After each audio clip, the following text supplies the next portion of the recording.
Yeah, good to see you. Good to see everyone. Hello, can you hear us? Oh, we can hear you now. Okay, awesome. All right, we'll start. John? I'm John Bryant. I'm a graduate of SMU, and I sat in this classroom, or what used to be at this space 53 years ago, trying to concentrate Spanish and sitting next to the woman that's now my wife. So I'm glad to be back in this room. Love blooms on the campus. Yeah, it's a great cause. I'm proud to be associated with it. Proud to have been a lawyer for the Holy Lamb Foundation. Proud to be friends with Shukri and Hassan and everybody else. I'm committed to trying to do all we can to get these guys back home. Good. Thank you, Congressman. All right, keep going. Diane, oh, no, I'm Diane Baker, and I'm a retired minister and hospice worker and fighting always for what is right, and this is certainly what needs to be fought for. Can you see her? Yeah. Lean up a little bit, just to make sure. Diane Baker. Diane. Got it. All right, Sherry next. Hames, in case you didn't catch us the first time. All right, next. I'm Jesse McGraw, and I co-host the Dallas Million Mask March with Nate, and this is my researcher and secretary, Michelle. And I knew Shukri Baker face to face in 2009 to 2010. And so did this gentleman while we were actually in Seagoville. So we were a part of the inmate population. Shukri Baker was the first person I felt comfortable with when I was incarcerated. And so what we do now is we spearhead justice reform, and we try to get the Million Mask March and all of the anonymous collective worldwide involved in what we are doing right here today. Thank you.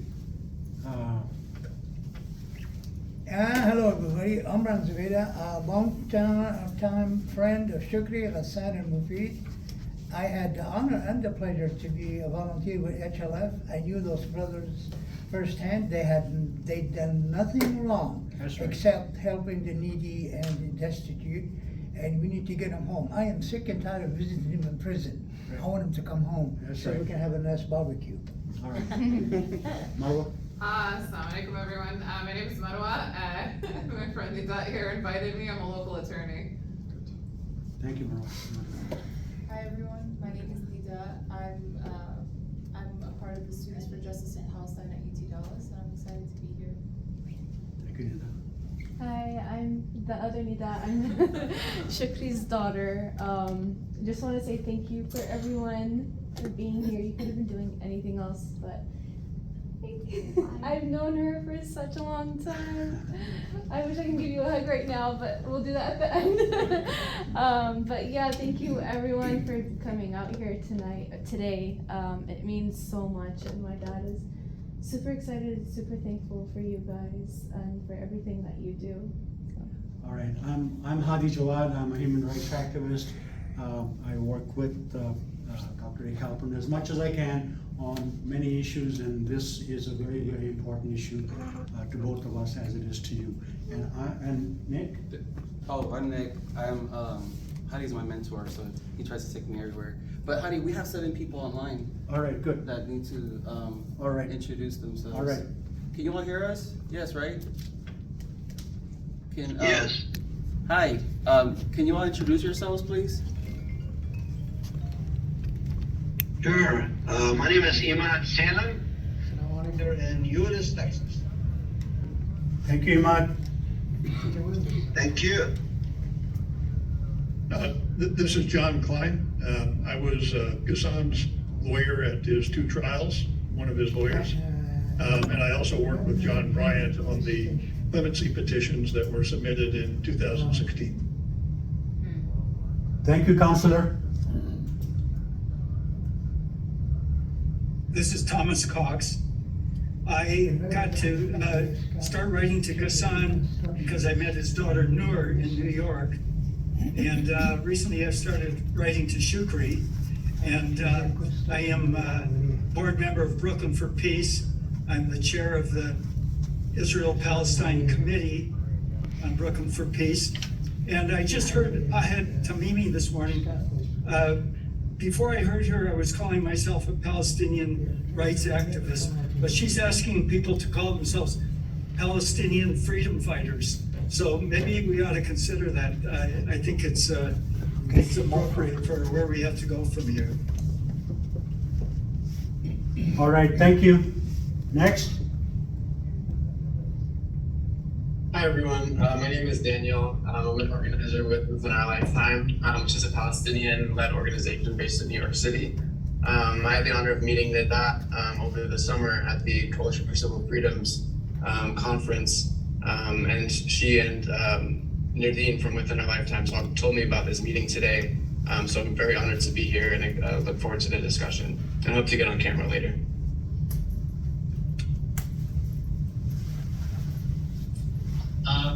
Hi everyone, my name is Amit Gupta. I'm a staff attorney with Coalition for Civil Freedoms. So I have been working on this more on the activist end. I was able to work with folks from other folks from CCF and get the support from groups like Human Rights Watch to put out a pretty strong ask that Joe Biden release the remaining members of the HLF5. I've been in touch with Shukri since last November. I've been trying to write letters to the warden to see if he'll at least transfer Shukri to a lower security facility, and then that's pretty much been my involvement in this. And then beyond that, I guess obviously I'm an attorney. Thank you. Thank you, Mr. Gupta. Hi everyone, my name is Naveen. I'm an organizer with the Palestinian Youth Movement. All right, thank you. Hey, I'm Nashwa. I'm also with the Palestinian Youth Movement. We launched a campaign for the HLF5 on the 10-year anniversary of their conviction, and then and in PYM Dallas specifically, we've done like a lot of events about the HLF5. So we're really excited to be here, and thanks to Deb for inviting us. Thank you, Nashwa. Is that everyone that's online? I think that's everyone that's Okay. Thank you. Thank you, everybody, and thank you for being here. I'm going to turn this over to our host, Dr. Halpern. Hi, everybody. Good to see y'all. Thanks for coming, and thanks to the good folks online. For those who don't know me, I'm in the history department here, and I'm the director of the SMU Human Rights Program. It's one of only 9 universities in the country that offers a degree in human rights. So it's not even unusual, it's unique, and I'm thrilled that we have one here. And clearly this is all about human dignity and justice, so I'm honored to be a part of this, and glad to have y'all here. Don't be a stranger. Thank you, Rick. I'm going to ask Councilor Gupta, if you don't mind, please, if there's any update regarding your efforts to move Shukri out of the maximum security prison to a lower security prison. If there's any news that you can share with us regarding that, I would like you to tell us, please. Unfortunately, no, there isn't. When I spoke to him last, the idea was to see. I mean, because we're wary of upsetting. He has relatively friendly relations with the people who manage the prison, which isn't something that can be said for everyone who's in prison. So, I think the idea was that we were gonna make the request. The last I heard, I think it was you forwarded me the message that they were at least considering it, but I think they were even considering it before. And the problem is that they spent a lot of time considering it. So, unfortunately, it's just hit a delay. That was actually one of the things I was hoping to discuss today is how to maybe push it forward. So is there anything that can be done from people like the folks that are sitting in this room? Is there anything we can do from the outside that can help is there a way to lobby the BOP? I mean, I'm speaking as as an activist, somebody who doesn't know how the system works. Is there anything we can do from the outside? I think that's something that we should discuss. I mean, I don't think there's anything that says that you can't, for example, write letters and that we can't like call on them or call on the government to simply move him. Whether or not it would work is unfortunately another story. Are there any comments or thoughts from y'all? It is definitely at the warden's discretion to reclassify inmates. It is something that is within their power that they don't have to answer to above them. I think that letters and anyone who can represent, his safety and his well-being, just continue to do that.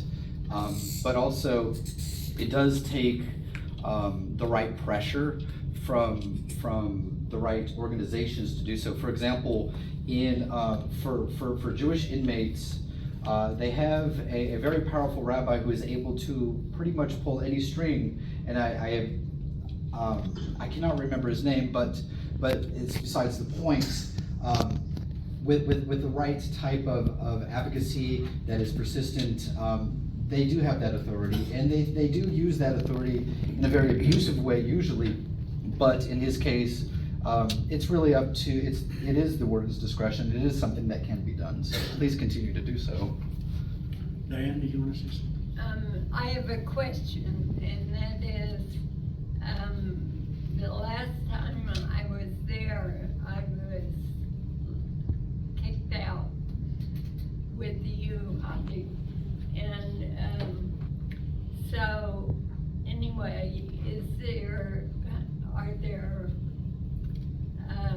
ways that we can get, I don't have a recent, what do you say, direction or way to address them. Do you have that information? Again, it is up to what the Bureau of Prisons will often do is classify something as like a security concern, and it is very common for people in your position to try to reach out to inmates and for them to say that there's a security issue, even if there isn't one. One can be concocted, but that's besides the point. I don't think there's a workaround for that, but don't quote me on that. I just want to share something with the group. I think the best advocate for the Holy Land Foundation is Shukri Abubakar. There's nobody I have met or heard that advocates for this issue better than Shukri. If there's any way that we can get him moved to a lower security prison, where we can access him, where he can speak into a camera, talk about the injustice himself, in a way only that he can, I think that will really, really help us galvanize, mobilize people around the country. I read his poems that he sends out. They're heart-rending poems, Just imagine seeing his face articulate what the problem is, what the issue is. So I don't know, I'm just got my activist. This is always what we say as activists. There must be something we can do. And what is that? The brother outlined, Jesse outlined writing letters. Is that it? Yes, David? Well, I correspond with the guy who's in Oklahoma State Penitentiary, and he and I have had a good exchange. I was talking to him about self-sacrificial love, peaceful, nonviolent means of protesting. And he made the point to me that Martin Luther King, for instance, didn't really get much traction to what he was trying to do until he had 1 million people behind him.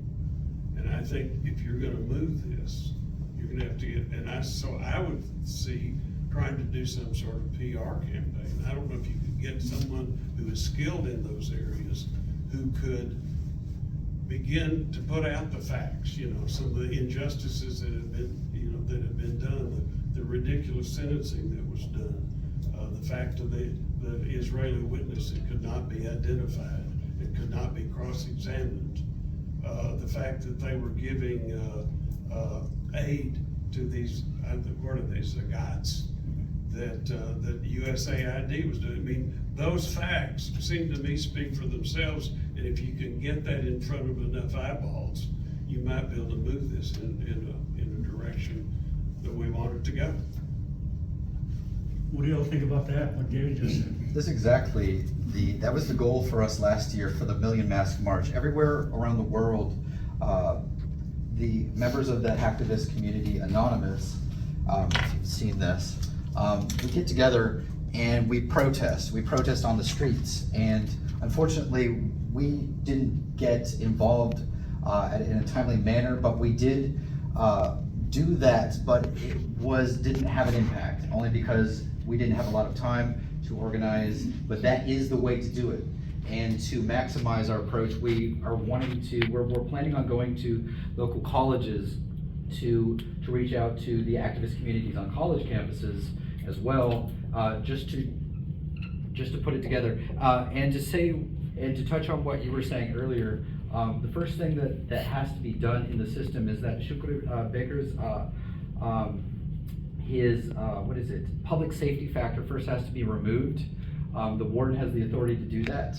And once that public safety factor is removed, he will be eligible for a lower security prison. All of this can be done on the authority of the warden. He has that control. He does not have to answer to the court to do that. Thank you, Jesse. Yes. Yeah, Linda? Yeah, so, like, a whole PR campaign, I think, is, like, also, like, a very major key, because, so, ever since the incident happened in October with my dad, with him literally almost dying, I realized, like, it's time for us to take matters in our own hands, and that's when I started, basically reviving the whole Free the HLF5 movement online on Instagram. And, I mean, the movement, it went viral. It did really, really good, but then we lost momentum because obviously, like, you know, everyone's going on with their life, so we just need to keep pushing. And if we keep pushing online, that right there is giving us visibility. It's showing people everything that's going on and that's wrong. And then that can also go hand in hand with letter writing, because it's telling more people about the letter writing. And then also, if we make like little videos, I made a video with Middle East Eye, and it was like not even a 20-second video, and it went viral. It did really, really good, and it was on YouTube, it was on Instagram, TikTok, everywhere. So if we keep keep on going with the press, and just try our best to keep pushing and not let this die down, I think if we get like a committee specifically for social media, because I've been basically doing it alone. I mean, with the help of PYM, Within Our Lifetime, and SJP, they've been amazing. They actually created like a resource online for people to go to and see what they can do. Like if it wasn't for them, we wouldn't have gone as viral the past couple of months. So we just need to keep pushing in that sense as well. And I want to come back to you and talk to you some more about the online campaign that you have done and all the celebrities that you have gotten on board, people like Roger Waters. Yeah. And I'm going to come back and I would like you to give us an update on that. I just want to welcome our brother Mufa Nahas. He's a Syrian American leader, community leader, longtime supporter, has done a lot to serve our community here for decades. Okay, back to where we were. Still more discussion about that? I wanted to mention an idea, and I had discussed it with Shukri over the phone back in November. Basically, what he and I had discussed was the question of whether or not, if the warden wasn't particularly responsive, that we could at least discuss things like potential lawsuit. Now, I know the warden has a lot of discretion as far as movement concerns in general. However, I don't think the warden has complete discretion depending on how you articulate the claim.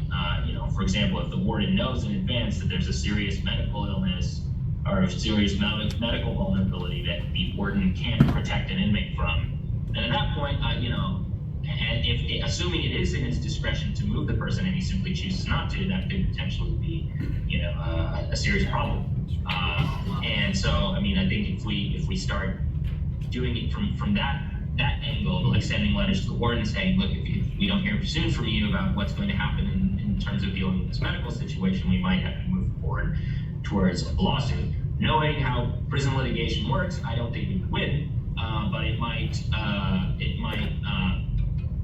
generate the attention that it needs. It might, it could. This is something that I haven't discussed it with him in depth. It's obviously something that he would have to agree to, it's something that we would have to think about. But that was one, potential idea that we floated. I just wanna, my only thing is, I'm just afraid that they'll pick on my dad even more. Because, they've already been like questioning him, searching his room, tearing everything upside down, strip searching him.